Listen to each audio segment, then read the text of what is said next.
নমস্কার বন্ধুরা, আজকে হাজির হয়েছি নতুন এক রেসিপি নিয়ে। এই রেসিপির জন্য আমাদের লাগবে কাঁচকলা আর আলু। এটা আমি প্রথমে প্রেসার কুকারে ধুয়ে একটু সেদ্ধতে বসিয়ে দিলাম, আর মুসুরির ডাল একটু ভিজিয়ে রাখতে হবে 1 ঘন্টা মতন। এবার এই বাটিতে আমি পেঁয়াজ আর লঙ্কা কুচি নিয়ে নিয়েছি। এতে আমি দিয়ে দিচ্ছি হলুদ গুঁড়ো, লবণ আর একটু পাতিলেবুর রস। আজকের এই রেসিপিটি কিন্তু বানাতে বানাতে আপনাদের সন্ধ্যের টিফিন আর রাতের ডিনারের রেসিপি দুটো একবারেই রেডি হয়ে যাবে। বলতে পারেন 2 in 1 রেসিপি। পেঁয়াজের মিশ্রণটাকে কিছুক্ষণ এভাবে রেখে দিলাম। এবার মিক্সারে আমি ভেজানো মসুর ডালটা নিয়ে নিয়েছি।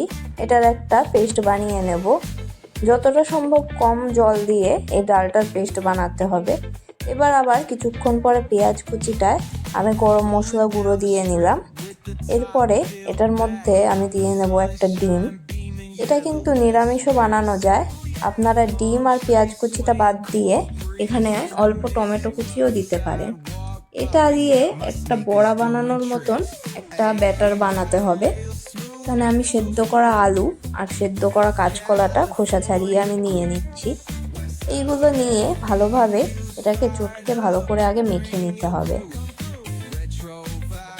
মুসুরির ডালটা প্রথমে যদি আমরা অ্যাড করে দেই তাহলে কাঁচকলা আলুটা ভালোভাবে ম্যাশ হবে না, তাই জন্য আলাদাভাবে কাঁচকলা আলুটা আগে আমি চটকে মেখে নিচ্ছি।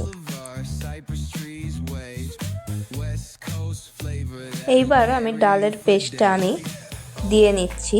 ডালটা কিন্তু একদম আমি জল ছাড়া বেটেছি, এই দেখুন একদম মাখা মাখা হয়েছে।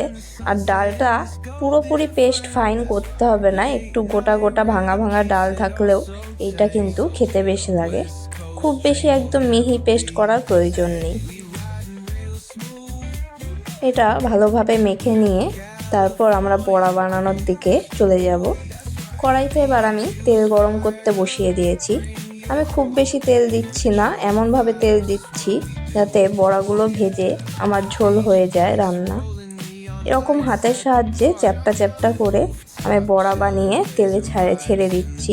এটা গোল গোল করেও বানানো যায়, তবে সেক্ষেত্রে এটা কিন্তু বেশি তেলে ভাজতে লাগে। আর মিশ্রণটা একটু নরম হয়েছে, আপনারা যদি প্রয়োজন মনে করেন একটু অল্প ময়দাও মিশিয়ে নিতে পারেন, তবে সেক্ষেত্রে টেস্টটা একটুখানি চেঞ্জ হয়ে যায়। আমি এখানে ময়দা টয়দা কিছু মেশাইনি। এইভাবেই আমি বড়াগুলো ভেজে নিচ্ছি। এখানে একসঙ্গে খুব বেশি বড়া দিলে একটার গায়ে আরেকটা লেগে যেতে পারে, তাই অল্প অল্প পরিমাণে যে কটা হবে তেলে সেরকম পরিমাণে আমি দিয়ে নিচ্ছি। এই রকম বড়াগুলো লাল লাল করে ভেজে কিন্তু শুকনো শুকনো খাওয়া যেতে পারে। বিকেলে স্ন্যাক্স হিসেবে এটা কিন্তু বেশ লাগে। এটা কিন্তু বড়াটা যখন হবে বোঝাই যায় না যে এটা কাঁচকলা দিয়ে তৈরি। কাঁচকলা আর মুসুরির ডাল দিয়ে এত সুন্দর যে বড়া হয় সেটা না খেলে আপনারা বুঝতে পারবেন না। এইরকম বড়াগুলো এক পিঠ হয়ে গেলে এরকম চেপে চেপে আমি আরেক পিঠ ভাজার জন্য উল্টে দিচ্ছি। এগুলো ভালো করে ভাজা হলে তারপরে আমি একটা প্লেটে বের করে নেব। এই বড়াগুলো কিন্তু ভাজতে ভাজতেই আমার প্রায় হাফ খাওয়া হয়ে যায়, এগুলো এতটাই টেস্টি হয়। এই দেখুন বড়াগুলো এরকম লাল লাল করে ভেজে আমি নামিয়ে নিয়েছি। ওপরে একটু চাট মশলা ছড়িয়ে খেতে কিন্তু বেশ লাগে এই বড়াগুলো। এরপর বাকি বড়াগুলো আমি একইভাবে ভেজে নিচ্ছি। এদিকে আমি একটা মশলা বানিয়ে নিচ্ছি। এখানে দিয়েছি আমি টমেটো পেস্ট, আদা পেস্ট, একটু হলুদ গুঁড়ো, জিরে গুঁড়ো আর ধনে গুঁড়ো। এই সব কিছু দিয়ে একটা মশলার পেস্ট আমি বানিয়ে রাখছি, যেটা আমি গ্রেভিতে ইউজ করব। এই মশলায় কিন্তু পেঁয়াজও ইউজ করা যায়, কিন্তু আমি পেঁয়াজ ছাড়াই এই পেস্টটা বানাচ্ছি। পেঁয়াজ ছাড়াও গ্রেভিটা কিন্তু ভালোই টেস্ট হয়।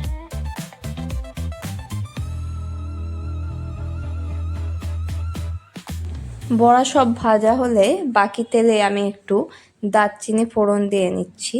আপনারা একটু শুকনো লঙ্কাও ফোড়ন দিতে পারেন, তাহলে কিন্তু ঝাল আর টেস্ট দুটোই ভালো হবে।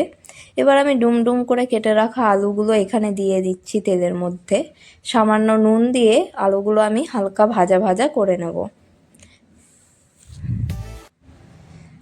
একটি কাঁচকলা, আলু আর ডালটা দিয়ে আমার এই কটা বড়া হয়েছে।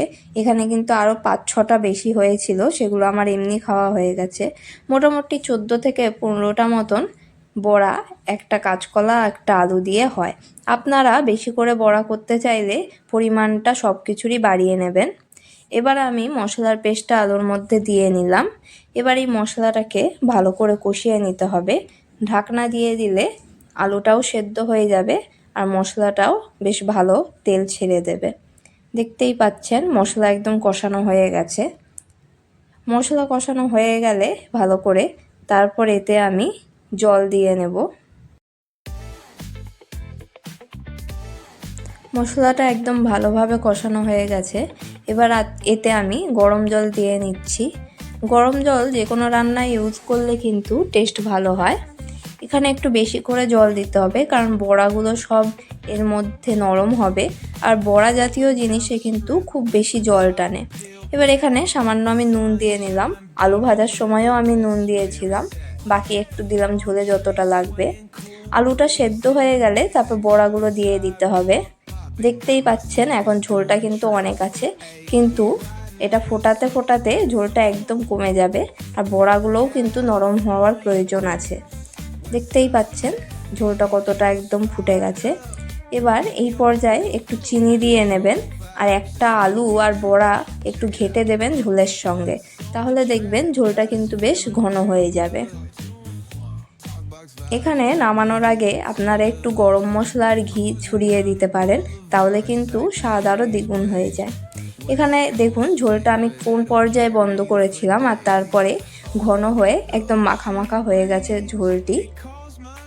কাঁচকলা আর মুসুরির ডাল দিয়ে আজকে একটি অন্য রকমের রেসিপি আপনাদের সামনে তুলে ধরলাম।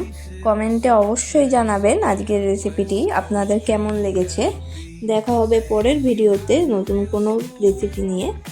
Till then, good by.